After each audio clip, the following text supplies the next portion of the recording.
Welcome to the Nerd Party.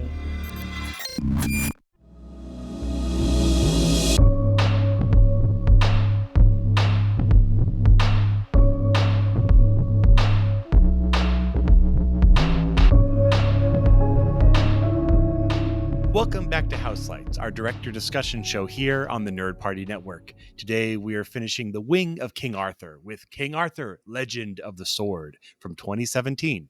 Directed by Guy Ritchie, it has been a long journey, drawing many swords from many stones. Be it Romans, coconuts, or shoulder armor, the legend of King Arthur has taken the last 6 decades by storm. I am Darren Magic Eye Moser, and am joined again by my friends, Mage of Fawn and Fowl Tristan Riddell, and Giant Elephant Tamer John Mills. Let us unite at this round dancing floor as we complete the Wing of King Arthur with the Legend of the Sword. Like, why not say Legend of Excalibur? I mean, it's not like we don't know what sword we're talking about, but is that too close to Excalibur? Exclamation point? I don't.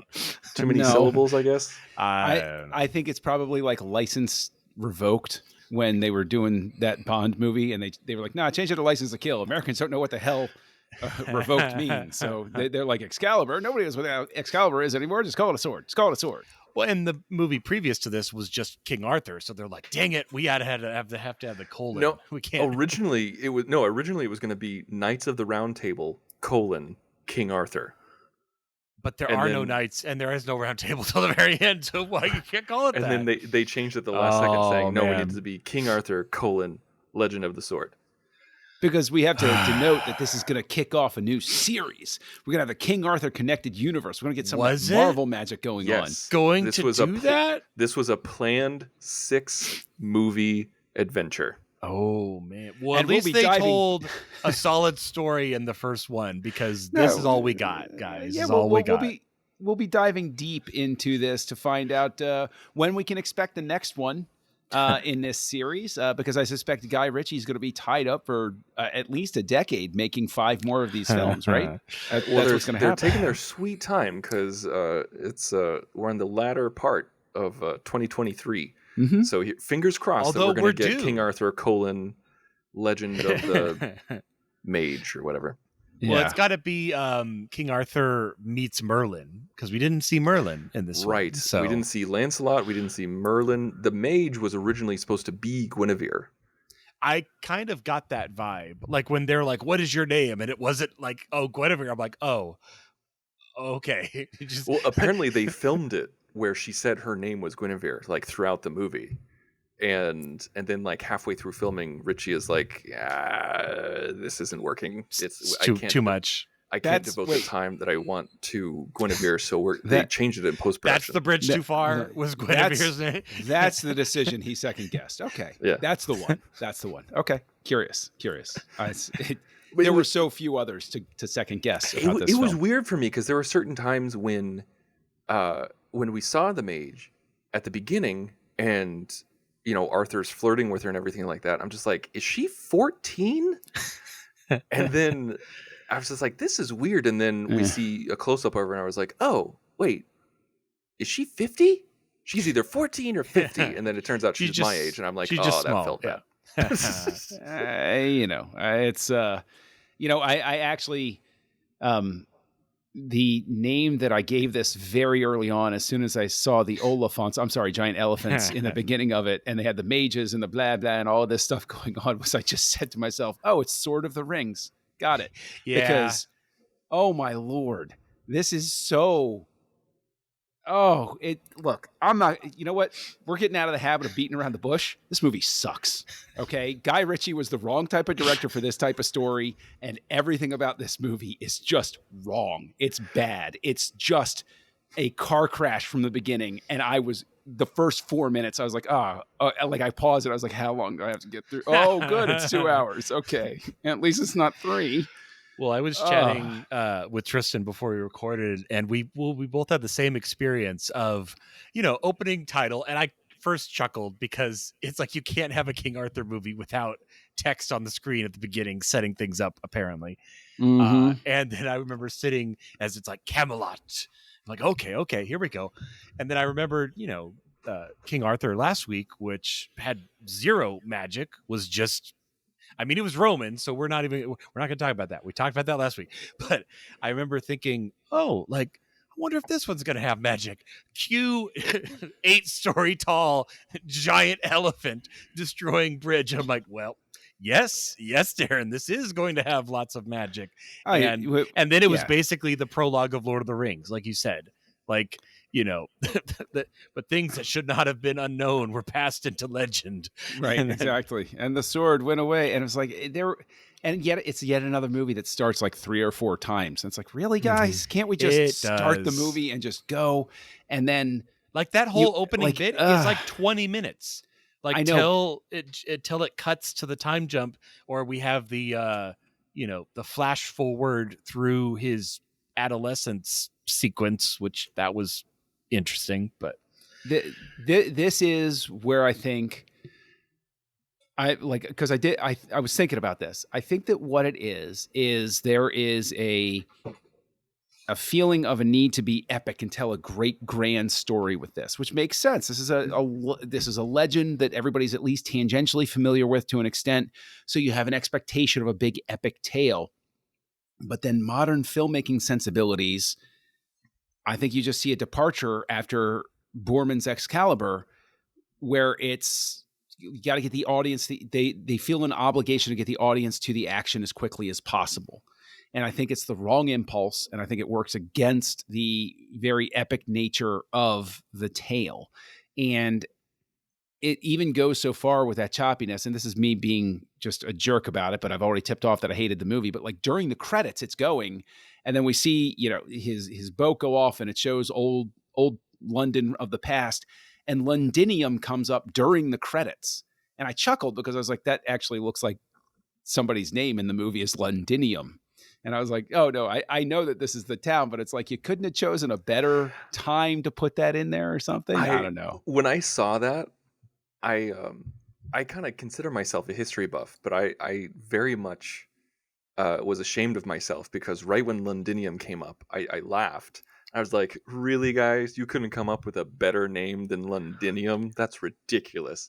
And then I Google it. I'm like, oh, crap. It was actually called Londinium.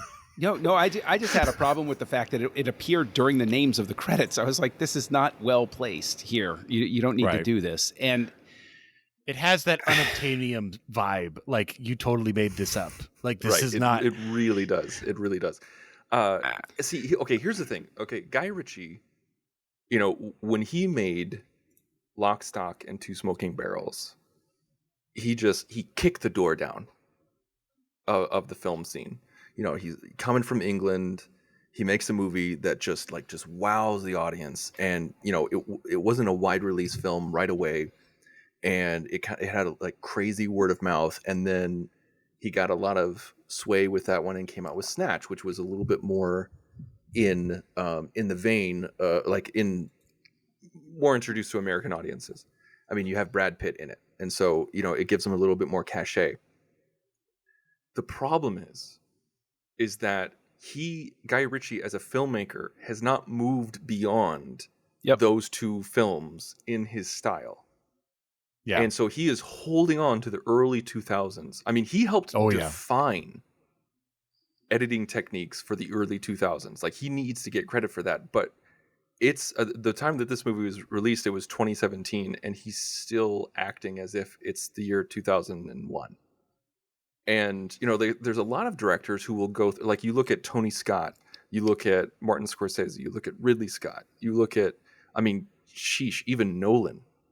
They will change and evolve their style as time goes on, whether it's to their own sensibilities or the sensibilities of the audience. Guy Ritchie doesn't do that. Mm-hmm. He's just like, this is how I like to make movies. And looking up, what was it, 2009? Yeah, Sherlock Holmes. Like, this looked like, let's just take the crew from Sherlock Holmes and we'll stick them in a bottle and pull them out in 2017 and make this movie. And it looked just like it. How they pitched the movie to the studio and to the cast was, this is Snatch meets Lord of the Rings. That is exactly how they pitched it. But as some people might feel, like not everything put together is peanut butter and chocolate. Sometimes when you combine things, there's a reason they were separate on the plate. And One hour Yeah. ago, somebody said peanut butter and chocolate, and it made me think of you.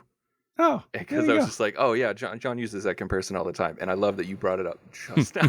I love it. I love it. No, but I mean, but it's you're true. right. You're absolutely right. Yeah, it's kind of like saying, like, there was one time when I first started dating my now wife. I was invited over for Christmas, and I said, I was like, okay, well, I want to get your family gifts. You know, like what can I buy your dad? Like, your dad likes movies. You know, like what can I get him? She's like, I don't know. He's kind of a Godfather, just friends kind of guy. And I'm like, that does nothing for me. I want an epic mob movie about being awkward with your high school class. I'm just like, how does that help me? Yeah. And that's the thing, is like, imagine you go to a movie studio exec and say, okay, my movie is The Godfather meets Just Friends. They literally spank you and then kick you out of the office. Yes. And so Snatch meets Lord of the Rings, that's kind of what you get, but it's schizophrenic. Yes. Throughout the film. Yes, it is. It is, and I think that there is the energy that comes off of the movie, first and foremost, especially a lot of the action and a lot of the compositing and stuff like that. It has all the charm of a video game cutscene. It just is. There was when he first gets the sword, and I'm like, oh, you just unlocked God mode in a video game. That is what it felt like. I felt like I was playing a video game, and there's that point in the story where you now get to use the sword's power, and you basically are an unkillable one-man army. And then you're like, okay, so now I'm pretty sure we're going to win because we can just lay waste to everyone. That specifically, Darren, like that scene unraveled a lot of things and kind of lowered the stakes by being so grandiose. Because, you know, like that action sequence, like when they attempt the assassination on Jude Law's character, but then they find out it's not Jude Law, that was a really well done action scene.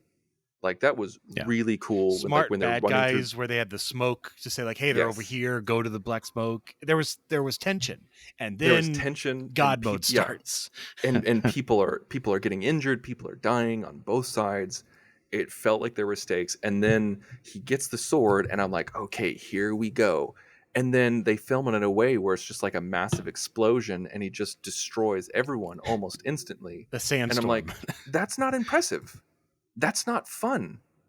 It's like it's so overpowered that there's no drama to it. There's no intrigue. It's not like, you know, Neo facing off against the agents. It's, you know, it's a giant stomping on some ants. You know, and right before that, like that, maybe that's the dichotomy, because literally right before that, you know, it's like, oh my gosh, these are his brothers. This is the guy that trained him. And they're all saying, we're willing to die for you.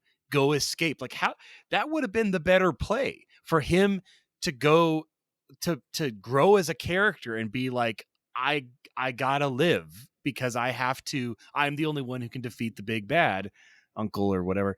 And but instead it's like, no.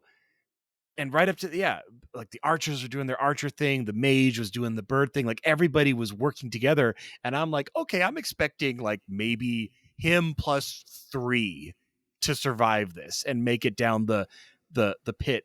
And then you know, A, up, down, left, right, start, select. And now, you know, it's like, okay, it's cool, but like you said, it totally changed the stakes and just drained the movie. Why would you need anybody else? Why would you need anybody else? Just walk up straight to the castle. He's in the city. You don't even have to go to the castle because they just tried to attack him like 10 minutes ago. Just go. Like take your lightsaber and. This movie doesn't know what it wants to be. Is it Lord of the Rings? Is it Les Mis? Is it Snatch? Is it like it's telling all these different stories? It's about the town of London and the people uprising together, but it's also about super bloodlines of magical swords and then and by the way, we killed all the mages That's the thing. And there's Vikings. Gotta have like so many Viking scenes for some reason. Yeah.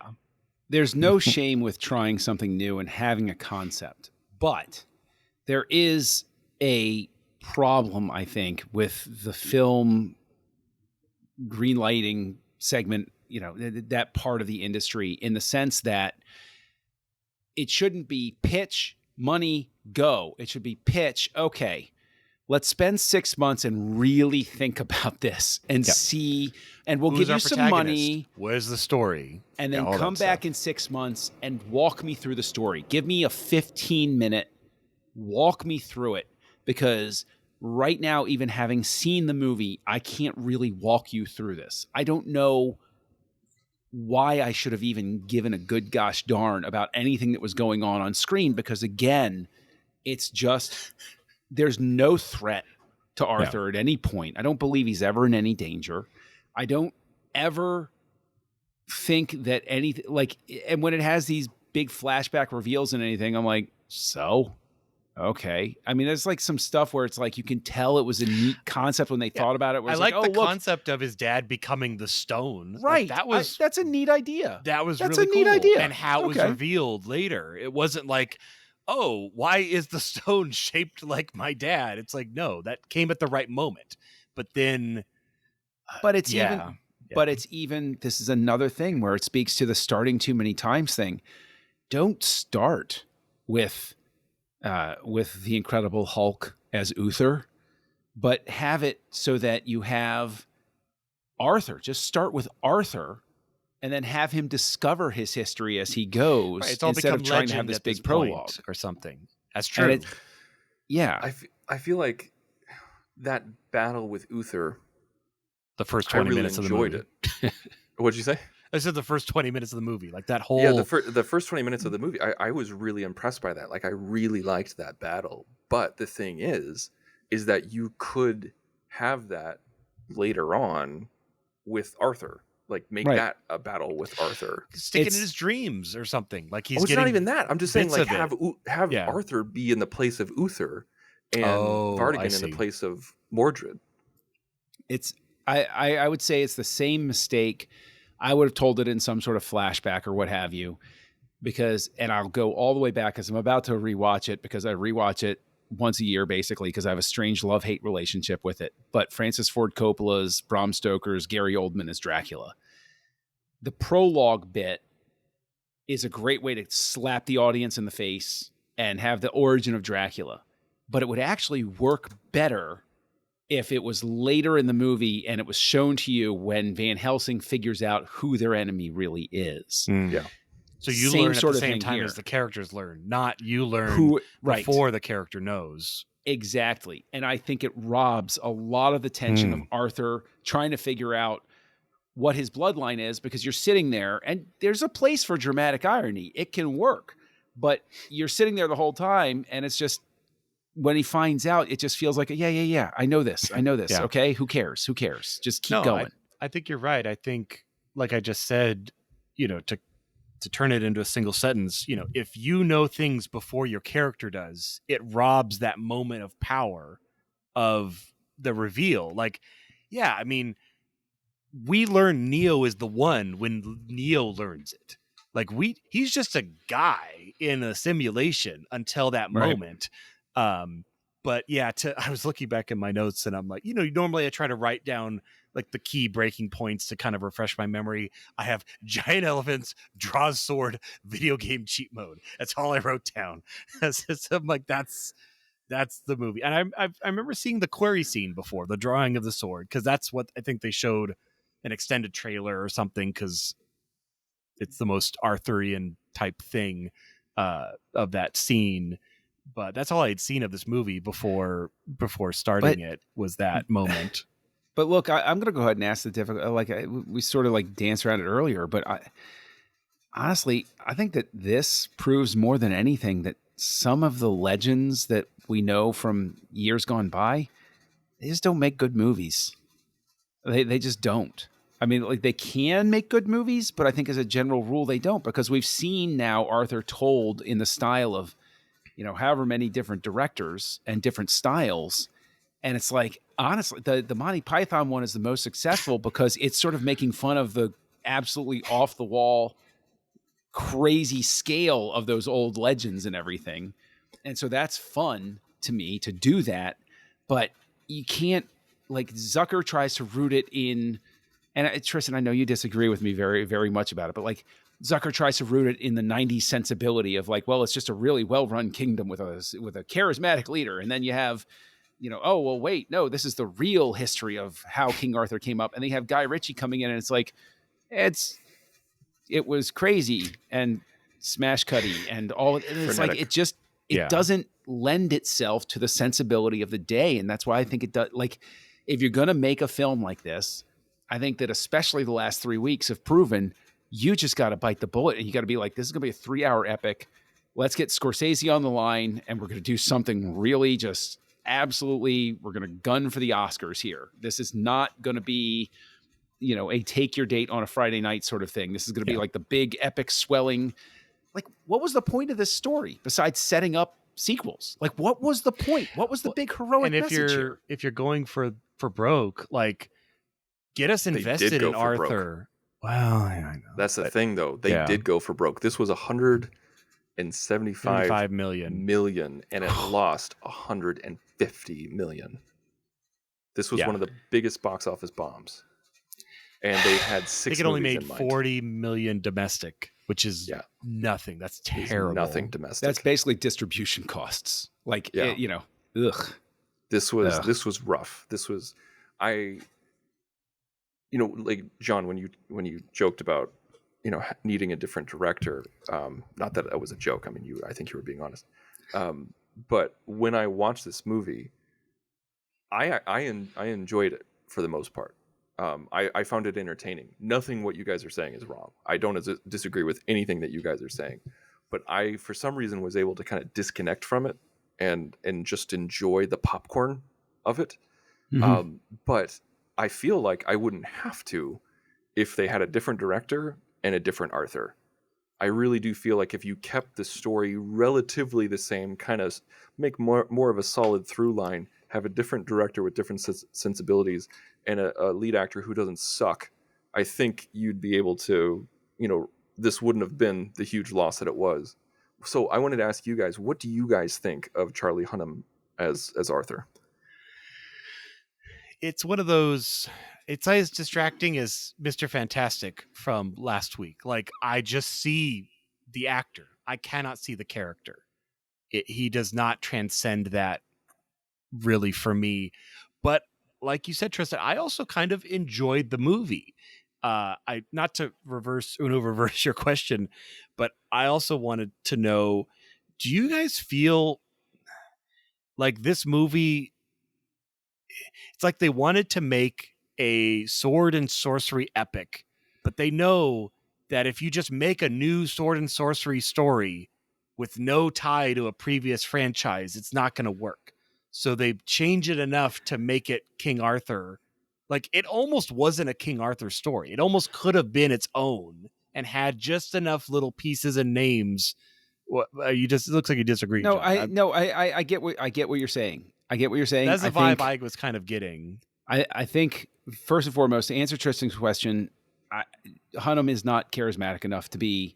I don't see people being like, "Yeah, this is my king, and I'm going to follow him." He's a good general or a good soldier at least, but I don't see him as a leader. He never comes across as a leader. At any point does he come across as somebody who would inspire somebody to be like, "I will die for you."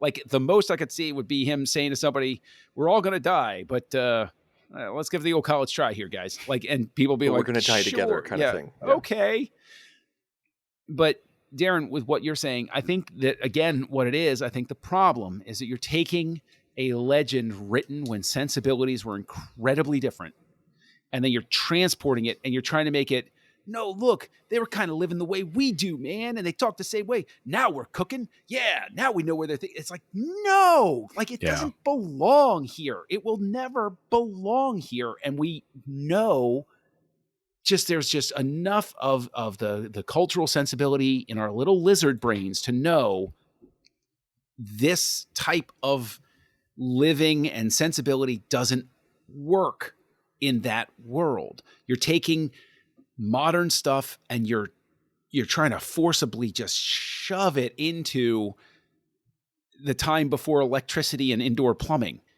It just doesn't happen. Like, it can't. It just doesn't work. Well, there's a reason why A Knight's Tale works and this doesn't. Right? A Knight's Tale Kicks this movie's ass.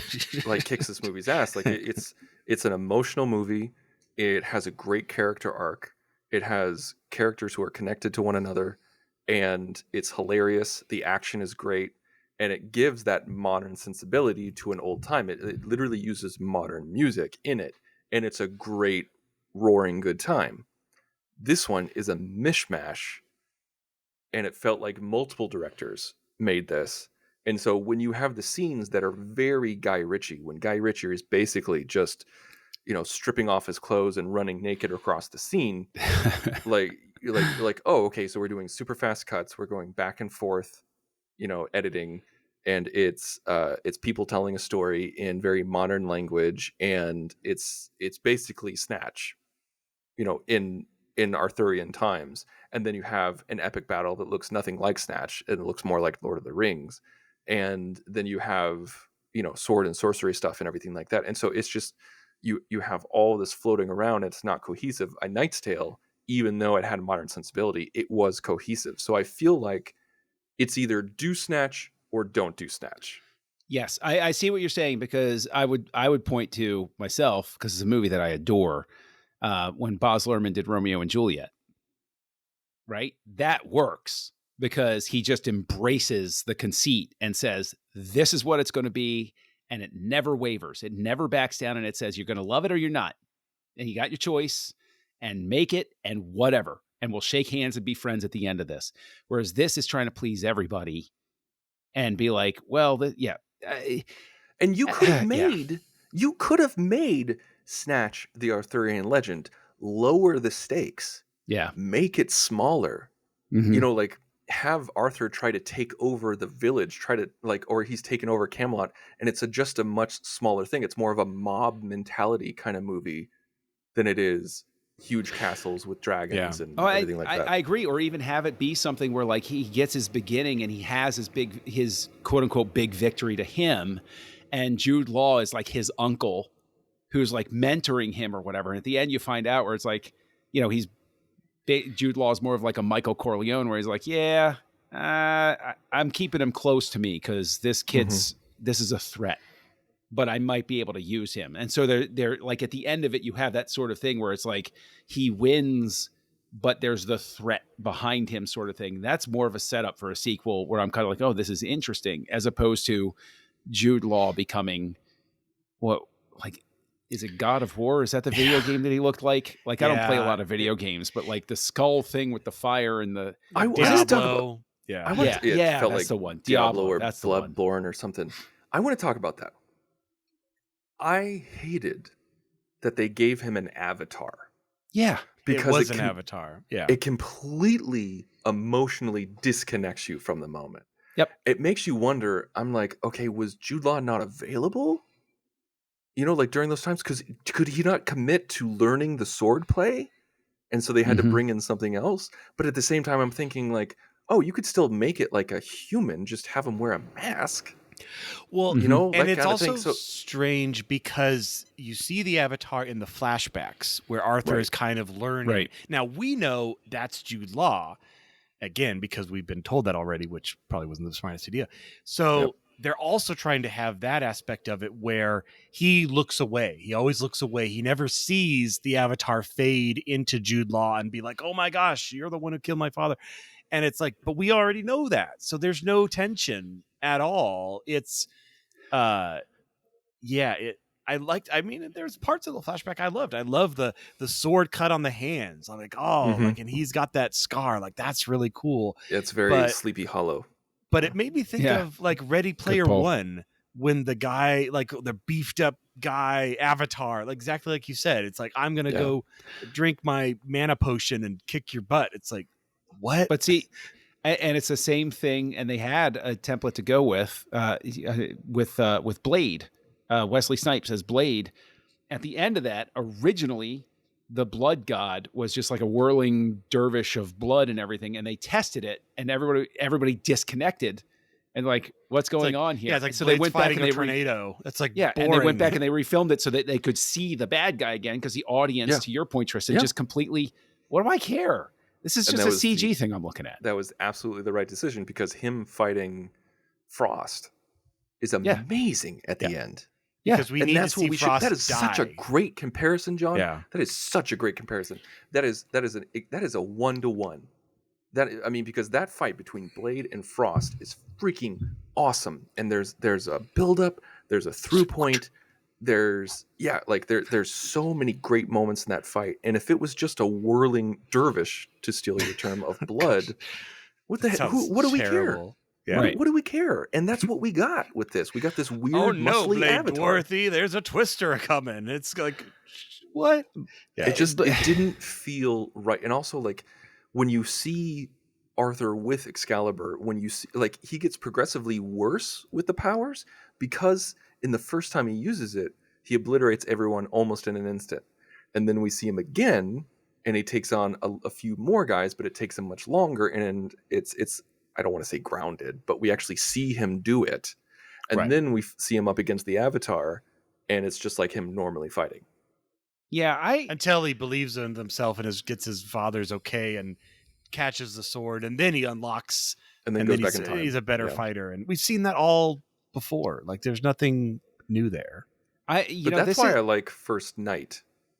In that moment at the end, because they're fighting like normal men, and then once he gets Excalibur, whether it's confidence, whether it's magic, it doesn't matter. They start moving at almost superhuman speeds. Now, I'm going to be very clear and say I am not changing my rating for First Night. Never in a million years, Tristan. But I can tell you that if you get me like Clockwork Orange and you got my retinas like pried open and you're like, you got to watch one of these movies 100 times in a row, I'm like, First Night. You wouldn't even get the question done in time. Between the two of them, I'm like, yeah, okay, fine. I'll go with that one instead. Because I cannot emphasize enough. I know that you're saying, I could disconnect and watch the popcorn. And I suppose at some point I can do that with things. Maybe I did that last week. And maybe Guy Ritchie is just catching me at a point where I'm like, look, somebody already used up my good graces here. Like you should have been first in line. I had a little bit of that too. Folks, we are tired. It's been a long 6 weeks. The Wing of King Arthur, we enjoyed podcasting about this with you guys and you guys listening, because it's always fun. And we've gotten some notes from you guys. We've gotten some emails and tweets from you guys saying that you've enjoyed this so far. This has been rough for us. I'm locking the door to this wing, and like, this is one of those things where it's like, no, we don't go in that part of the mansion anymore. It's haunted. But it really sucks, because, John, I really want you to watch Merlin. Okay, look, I'm willing to watch Merlin simply because Sam Neill's in it. I'm like, okay. I'm halfway through Merlin. I'll watch anything. I got to watch the second half, but I will watch anything with Sam Neill in it. I've loved the guy ever since I think it was Dead Calm with Billy Zane and Nicole Kidman all that time ago. I know Dead Calm. Love that movie. Young Tristan knows Dead Calm for very specific reasons. I know, yes, and yes. But I can tell you that I'll watch Merlin. Okay, if the price of Merlin is that we never talk about this wing of the mansion again, good. Okay, that's a promise from me. You got it. So when the movie started and we saw Jude Law, this was another time when I felt like an idiot, because I saw it and I was just like, damn, Jude Law's really taking care of himself. and then I saw Aidan Gillen, and I was just like, oh, they de-aged everybody. Oh, okay. Was this done with 3D in mind? Because a lot of the effects looked like they were 3D friendly. I don't think 2017 was. I think we were past 3D past madness, it. weren't we? Yeah. We were past 3D madness in 2017. But it's apparently it's not coming back till like the MCU 2040s. Yeah. Yeah. But that's when we get to see it without glasses. But this is the type of movie where it's like, at what point? I mean, there had to be people from the studio and the producers and everything. There's got to be some point in a movie like this where you're seeing it come together and you're like, oh no, this is not going the way. Oh no, we were supposed to make 6 movies. Like somebody had that pit in their stomach where they're like, this is not gonna happen, guys. Like the screening finishes and everyone isn't standing up cheering. Like, it's not even the screening. I'm talking like they're watching dailies and then they watch like the first act cut together and it's like, I'm not sure we got what we thought. And it's like, but it's too far to pull the plug. Like at what point in the production do you think people started pointing fingers and doing damage control? Or do you think they were just committed and it was like they had to stick with it? Are we supposed to feel bad about Jude Law at all? I mean, I know he's got a name. I just would either say Jude Law. It's just Jude Law. But he has to sacrifice his wife and his daughter to have the power. But by the second sacrifice, I just don't care anymore. Like, well, I don't think we're supposed to feel bad for him. I think we're just supposed to see him as all of that. Like, I think we're supposed to see him as a monster. I didn't take it as trying to get sympathy whatsoever. It was but he tries to get sympathy in that scene where he's talking to snake ladies, where he's like their take on the Lady of the Lake. Oh, the octopus ladies. That was not the take on the Lady of the Lake. That was not the Lady of the Lake. There was we water. saw the Lady of the Lake. They were like sirens, sort of. They were sirens. They were literally sirens. The Lady of the Lake was later. That's the one that pulled him into the bog, and then he comes up. Whatever. I don't care. I want to talk about that scene because that would have been so much cooler if we didn't see the Lady of the Lake and we didn't see that whole dream sequence. Because if he just threw it into the lake and then runs back to the forest and he falls down and he puts his hand in the bog and then he just starts to scream again as he pulls Excalibur out, like he can't escape it. He can't get rid of it.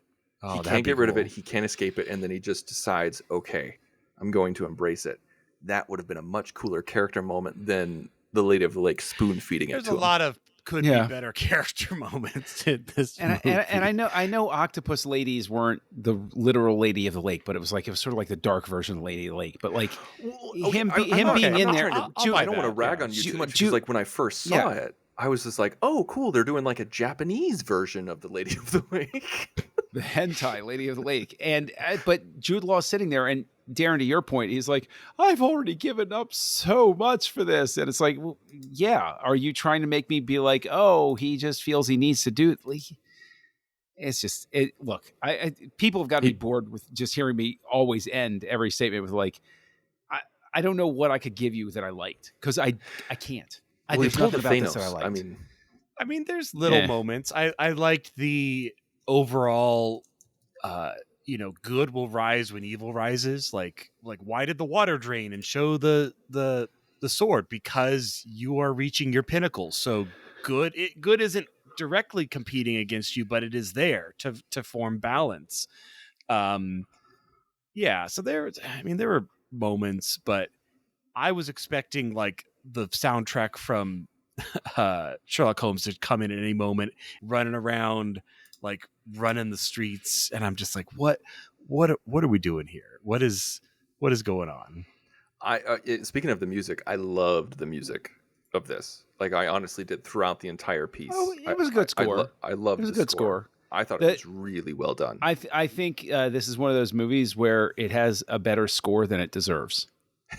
Oh, definitely. I could see that. So it was Daniel Pemberton, who also did. Oh yeah, he's done stuff with Guy Ritchie before. He did Man from U.N.C.L.E. with him as well. Oh, Steve Jobs and The Awakening. Is that what I think of? No. Yeah, he's done stuff. He's done stuff. Well, it was good for this. Ocean's 8, Spider-Man Into the Spider-Verse. Okay. Here's the thing, though. This was shot by John Matheson. And this is the same guy who shot Logan, Phantom of the Opera, Gladiator. I mean... all better movies. this guy... that's the thing. It's just like, even though this movie was kind of torn apart by Guy Ritchie's editing, it was photographed really well, in my opinion. I thought it was really well done, where it looked clean enough to show the dark. Dirt. Yeah. Like I hate, like they could easily made this a movie where like, well, what's over there? Like all the nighttime shots, I could totally tell what was going on. all the dark shots. It was never like King Arthur was way too dark. The Antoine Fuqua one. Good Lord. Yes. Like even the daytime, I couldn't even really see their faces that well. We also shot nothing's gonna top Excalibur though, with the lighting up the torches, and like writing just that wasn't tingles. Excalibur. That was First Night. First Night. Oh, that's what I meant. Yeah, you think of First Night. There's so many, they're blurring together. The one that you rated a 2. Yes. Which he should have, which we're not going to revisit. Oh man, don't take this. I already said that I would rather watch. I already said I'd rather watch First Night than this ever again for the rest of my life. I was just stating facts. Yeah, you're dropping hints. I don't know. Dropping hints. So I mean, I look, I got nothing else I can kick this thing for. Like, Digimon Hanzo needs to be in more movies. Oh man, everything you give him, he's always second fiddle. It seems, but he does it well. From Guardians of the Galaxy to other stuff. Jimon Hansu is a great actor. Yes, I agree. that is a thing that can be said. What did you guys think of the end with the reveal of these like wet stick was Tristan and Kung Fu George turned out to be the George. It was setting up the sequel. Well, yeah. That was the setting up the sequel scene, but it was setting up the sequel in a very clumsy way. That whole scene where they're like, "What is this? Is it a dance table?" Right. And I'm like, just like, I'm like, come on. Did you hit your head before you walked into this room? Right, like, exactly. They suffered so much head trauma in the final battle scene that they were like, we no longer understand the concept of table. What is it that is this magical object that's in here that you're putting together? Did you get through the door? It's like, no, obviously he's putting, whatever. So, and it's, Before we get to the end, one thing that I want to say that I thought this movie should have done better was the visual casting of the women. Because there were times they all look the where same. I was so confused because I thought the mage was Vertigon's daughter. Like for a very long time until we were with the mage, and then all of a sudden we cut to the castle and we see the princess there. And I'm like, oh, they're not the same person. Crap. And then right when we see Maggie for the first time, played by Annabelle Wallis, I thought she was Arthur's mom because they look so similar. And I was so utterly confused because like that in itself, there wasn't enough visual distinction. Like you remember last week with Anton Fuqua's King Arthur, all the knights had a different style. Right. They used different weapons. They had different hairstyle. They had different builds, different armor, very different people. With this one, some of them were very, very similar. It was hard to pick them apart visually. And also, I'm not even going to mention how they fridged both of the wives at the same time and used them as motivation for the male characters. This movie was very tropey. And it's the more that I'm talking about it, the more I'm just like, oh, damn.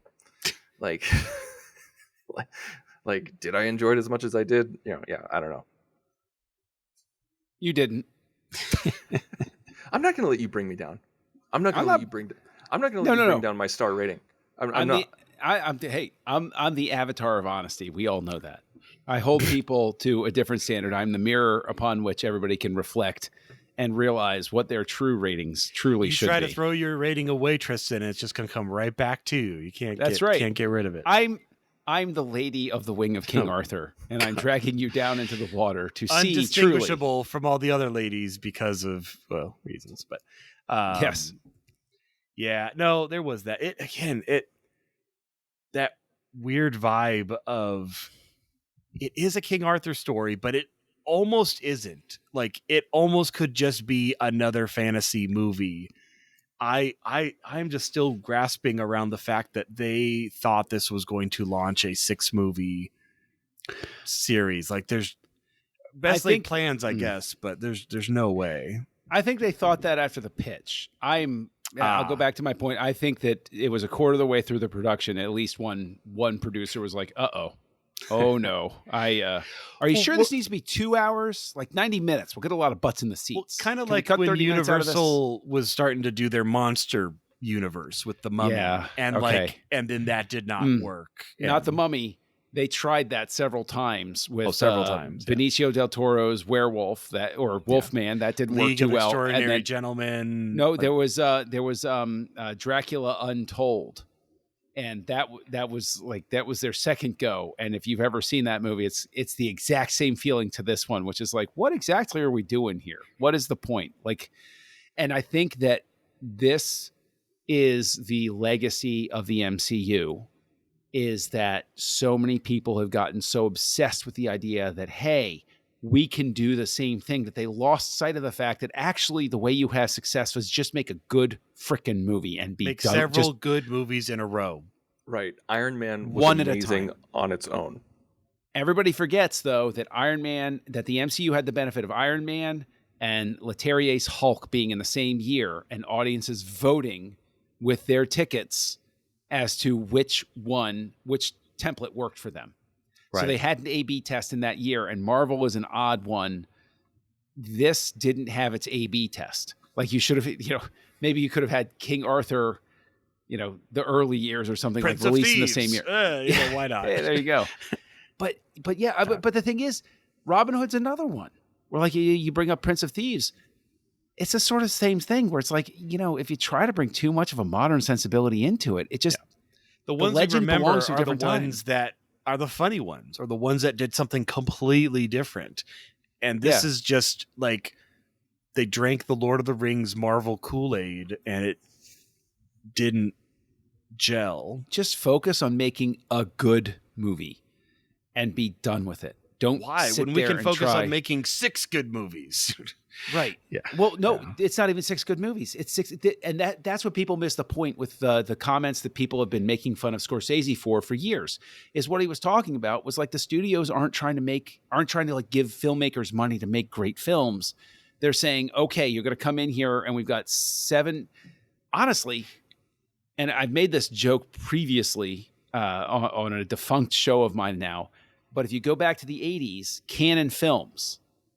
Okay, Okay, I remember that logo. they would come up with a concept and they would come up with a poster, and they didn't have a script or anything like that. And their whole concept was like, we're just announcing our slate, and this is what's going to happen.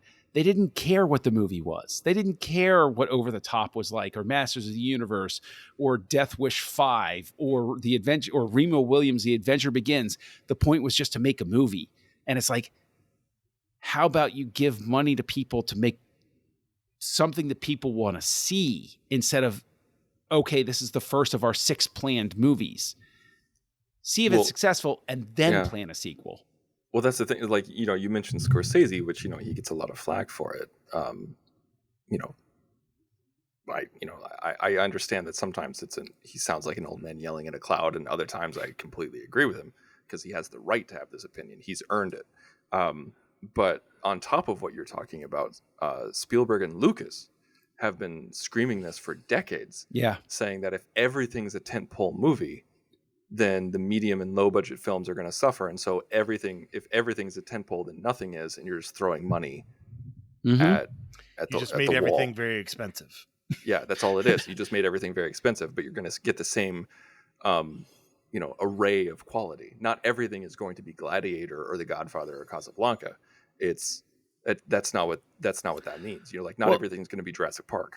Well, and everybody forgets that not everything was Jurassic Park or The Godfather or Casablanca. Those were the exceptions.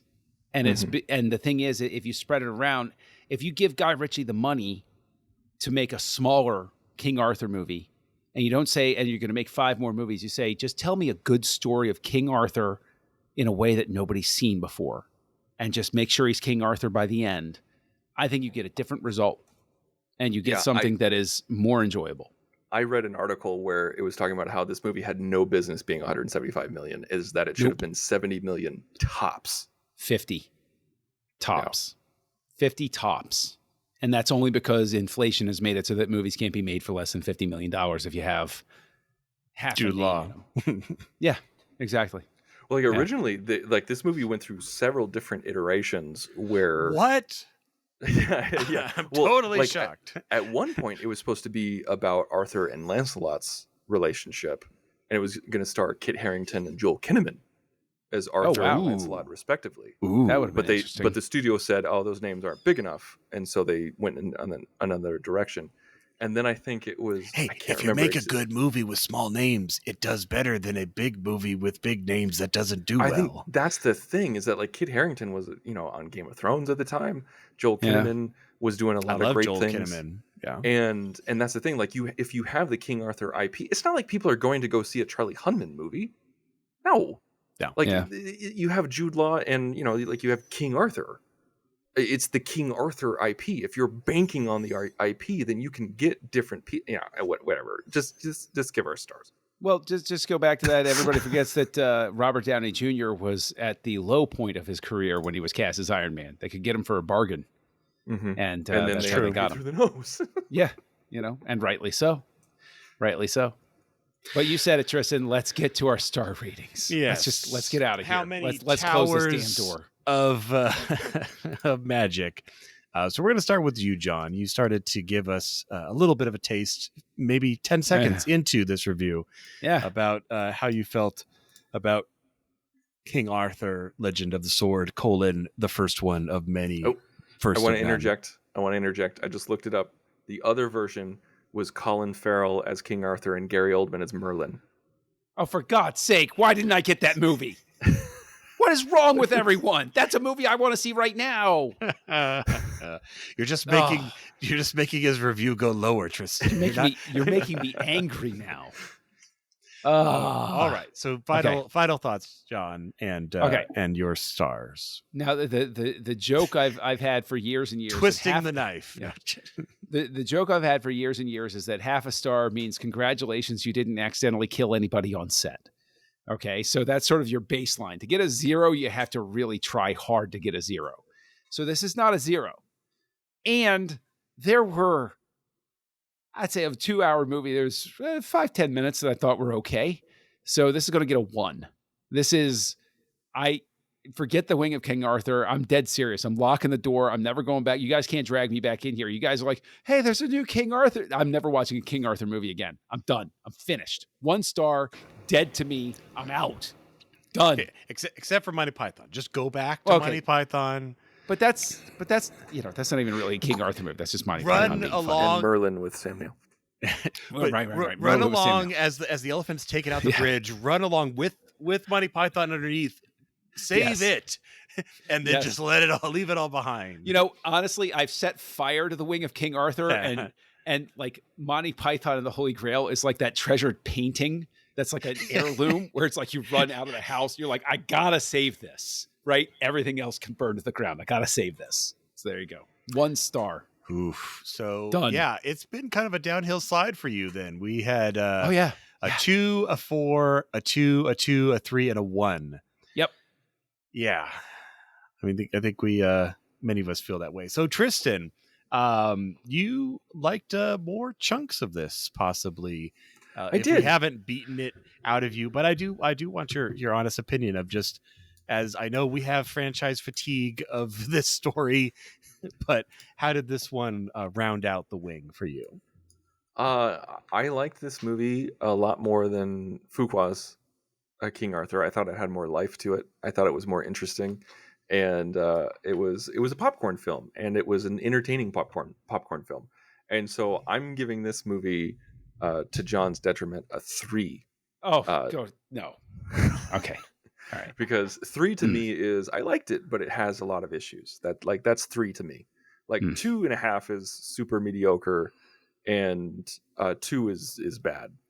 And I didn't think this was bad. I just think it made a lot of wrong turns. It made a lot of left turns when it should have gone right.